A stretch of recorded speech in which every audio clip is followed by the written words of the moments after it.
पूरी Bharatiya Janata party house में खड़े होकर विरोध करने लगी। दलितों से इतना चिढ़ है आपको?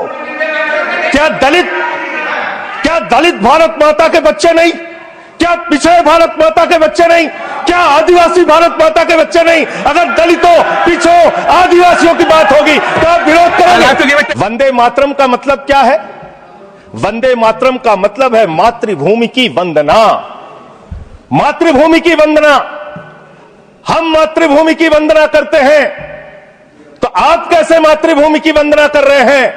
अरे 1 रुपए में तो एक आम नहीं मिलता। आपने 1 रुपए में अडानी को 1050 एकड़ जमीन और 10 लाख आम और लीची के पेड़ दे दिए। ये मातृभूमि की वंदना, ये आपकी मातृभूमि की वंदना है। आप मातृभूमि को बेचकर मातृभूमि की वंदना कर रहे हैं। ये मातृभूमि की, आज वंदे मातरम पे ही बात करूंगा सर। मातृभूमि की वंदना, मातृभूमि की वंदना हिंदुस्तान के एयरपोर्ट को बेच के नहीं हो सकती।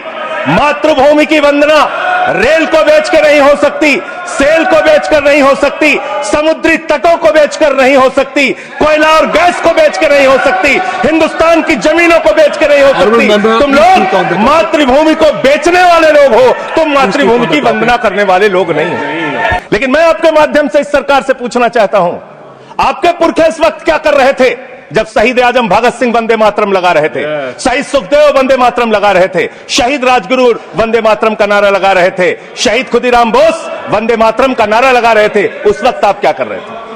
क्या कर रहे थे आप? वंदे मातरम का नारा लगाकर लोग जेल गए, लाठियां पड़ी उनको। मैं आपके माध्यम से इस सरकार से पूछना चाहता हूं, आरएसएस के 4 लोगों का नाम बताओ जो वंदे मातरम नारा लगा के जेल गए। उनका नाम बताओ आप। 4 लोगों का नाम बताओ आप।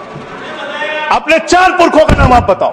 आप नहीं बता सकते क्योंकि आजादी के आंदोलन में आपका कोई इतिहास नहीं। आजादी के आंदोलन में आपका कोई इतिहास नहीं, यही आपकी कुंठा है। तो इसलिए कभी आप कहते हो सरदार वल्लभ भाई पटेल आपके हैं।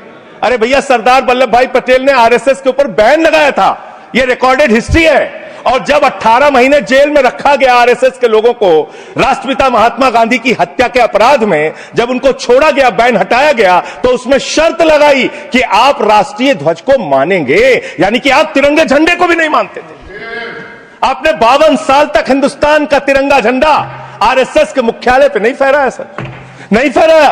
और 3 लोगों ने आरएसएस के मुख्यालय पर जब यह झंडा फहराया, उन तीनों के नाम मैं पढ़ रहा हूं, विजय, उन्मत, दिलीप, इन तीनों लोगों के खिलाफ आरएसएस ने एफआईआर दर्ज कराई। किस अपराध में? कि हमारे दफ्तर में तिरंगा क्यों फहरा दिया। और कितने साल तक मुकदमा लड़े? 13 साल तक मुकदमा लड़े। यह है आपकी असलियत। आप तिरंगे का विरोध करते हैं, भारत के राष्ट्रीय ध्वज का विरोध करते हैं। जो लोग तिरंगे और राष्ट्रीय ध्वज का विरोध कर सकते हैं, वो भारत माता के सच्चे सपूत नहीं है, वो नहीं है हमारे निगाह में।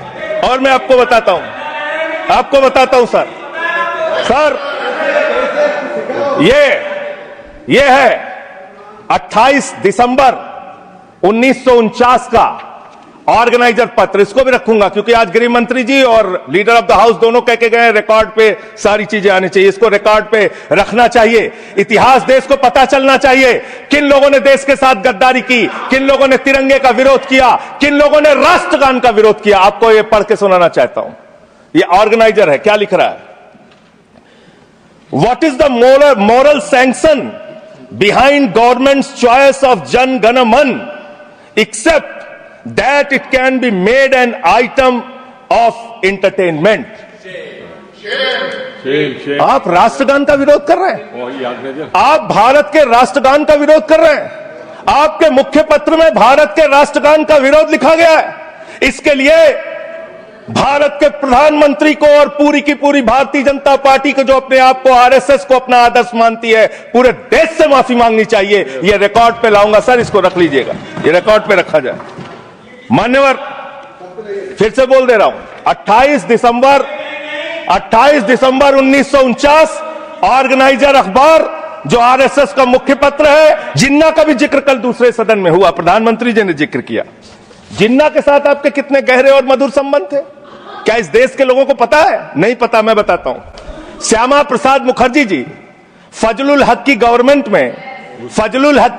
में फाइनेंस मिनिस्टर थे, और फाइनेंस मिनिस्टर रहते हुए उन्होंने अंग्रेज गवर्नर को चिट्ठी लिखी थी। Shyama Prasad followed this and told governor Herbert the administration of the Bengal province should be carried on in such a manner that in spite of the best efforts of the Congress this quit India movement will fail.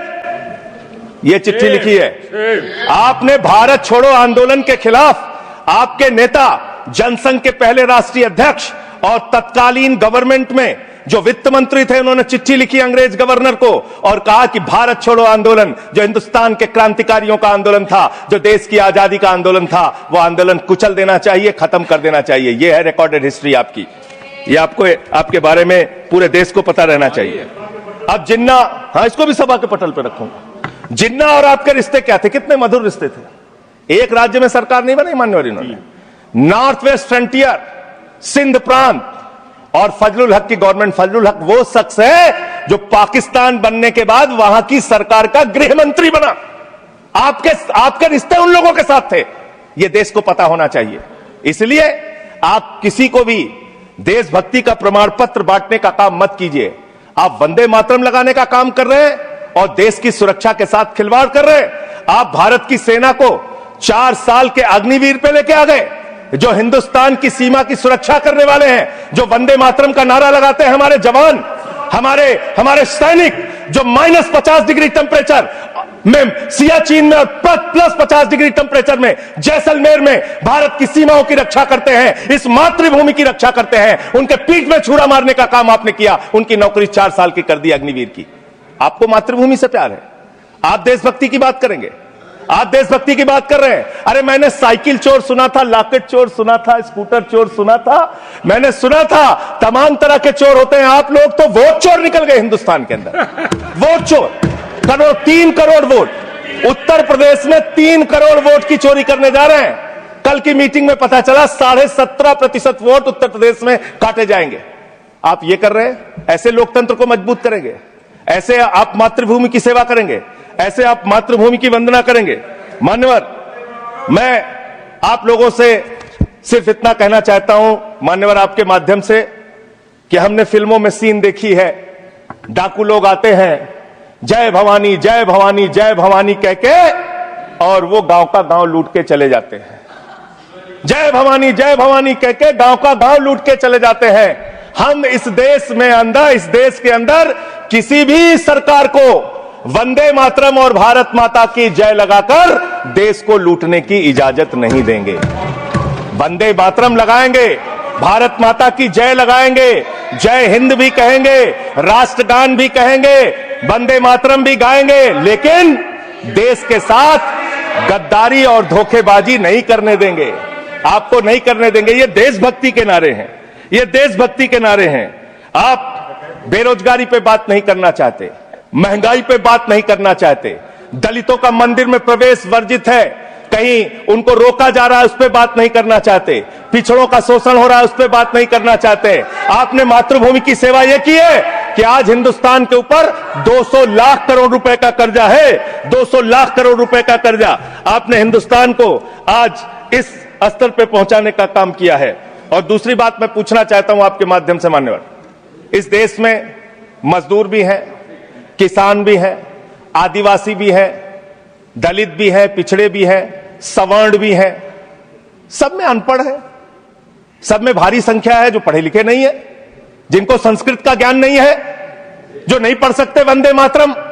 तो आप उनको कह रहे हैं कि वो देशभक्त नहीं है। मैं आपके माध्यम से कहना चाहता हूं, वो देश को लूटने वाले अडानी जैसे पूंजीपतियों से ज्यादा बड़े देशभक्त हैं, जो अपने बच्चों के लिए श्रम करते हैं, मजदूरी करते हैं, कुली का काम करते हैं और अपने बच्चों का पेट भी पालते हैं, देश की भी सेवा करते हैं। वो आपसे ज्यादा देशभक्त हैं। उनकी देशभक्ति को आप इससे चेक करने का काम मत कीजिए, इससे उससे परीक्षा करने का काम मत कीजिए। मान्यवर, मैं अंत में एक और बयान आया, उसका जिक्र करके अपनी बात को खत्म करूंगा। अभी SIR की प्रक्रिया के तहत उत्तर प्रदेश के मुख्यमंत्री ने कहा कि डिटेंशन सेंटर बनाए जाएंगे। 80 लाख लोगों के वोट आपने बिहार में काट दिए। वहां कितने घुसपैठिए मिले आपको? अरे भाई, ये भी मातृभूमि की बात हो रही है। आप लोग चाहते हैं बांग्लादेशी यहां पे आ जाएं, मातृभूमि की सुरक्षा को खतरा हो जाए? आपको तो चिंता वही है ना, वही तो बात कर रहा हूं। कितने बांग्लादेशी घुसपैठिया मिले? कितने बांग्लादेशी घुसपैठिया मिले? कितने बांग्लादेशी घुसपैठिया मिले? मात्र 315, जिसमें नेपाल के बाकी लोग सिर्फ 78 मुसलमान मिले। वहां 80 लाख लोगों के आपने वोट काट दिए। अब आप कह रहे हैं उनको डिटेंशन सेंटर में रखेंगे, उनको डिटेंशन सेंटर में आप रखेंगे जो हिंदू हैं, जिनके जो पूर्व आईएएस हैं। आप इस देश का सिर्फ माहौल बिगाड़ना चाहते हैं। आप इस देश को सिर्फ नकली नारों के पीछे सिर्फ आप अपने आप को छिपाना चाहते हैं। वंदे मातरम देशभक्ति का नारा है, भारत माता की जय देशभक्ति का। हां, दिल्ली में तो काटोगे ही आप, ठीक ही कह रहे हो, पहले से ही नियत बता दिया। दिल्ली की हालत तो कर दी आपने। अरे इसमें क्या लिखा हुआ है? इसमें क्या लिखा हुआ है? सुजलाम सुफलाम, सुजलाम सुफलाम, शुद्ध जल शुद्ध फल और मधुर वाणी। मधुर वाणी, मधुर वाणी कौन बोल रहा है? देश के प्रधानमंत्री मधुर वाणी बोल रहे हैं। मुजरा जैसे शब्दों, अरे भाई इसी वंदे मातरम की सेकंड्स रह गए सर, वंदे मातरम की तो बात कर रहा हूं। हमारे पास और टाइम है सर, टाइम है सर। सर मधुर वाणी, मधुर वाणी, मधुर वाणी। सर जहरीली हवा और जहरीला पानी दिल्ली में दे रहे हैं। हमारे पूर्वांचल के भाइयों के ऊपर बुलडोजर चला रहे हैं। मेरा टाइम में से काट लीजिएगा, बाकी टाइम में से काट लीजिएगा, बाकी टाइम में से काट लीजिएगा। मैं अंत में इन्हीं लाइनों के साथ कि पहले ये तय करो कि वफादार कौन है। ये वक्त तय करेगा कि गद्दार कौन है। ये वक्त तय करेगा कि गद्दार कौन है। पहले ये तय करो कि वफादार कौन है।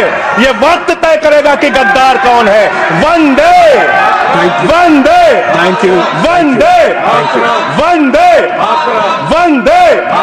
वंदे वंदे वंदे। कोई बीजेपी वाला वंदे मातरम नहीं लगाया सर। वंदे मातरम आम आदमी पार्टी की रैलियों में, आम आदमी पार्टी की सभाओं में जब भारत माता की जय और वंदे मातरम जोर जोर से लगाए जाते हैं। किसी दिन लगाने का मन हो तो आ जाना हमारी पार्टी के कार्यक्रम में, आपसे ज्यादा तेजी के साथ वहां पर वंदे मातरम लगाएंगे। सदन में भी लगाना चाहते हो लगाओ। तो आप इन नारों के पीछे, ये नारे देशभक्ति के हैं, ये नारे देश की रक्षा के हैं, ये नारे देश को आजादी दिलाने के लिए हैं। ये नारों के पीछे अपने गुनाहों को छिपाने के लिए नारे नहीं है, मैं कहना चाहता हूं माननीय। और आप क्या कर रहे हैं? आप इन नारों के पीछे अपने गुनाहों और अपराध को छिपाना चाहते हैं।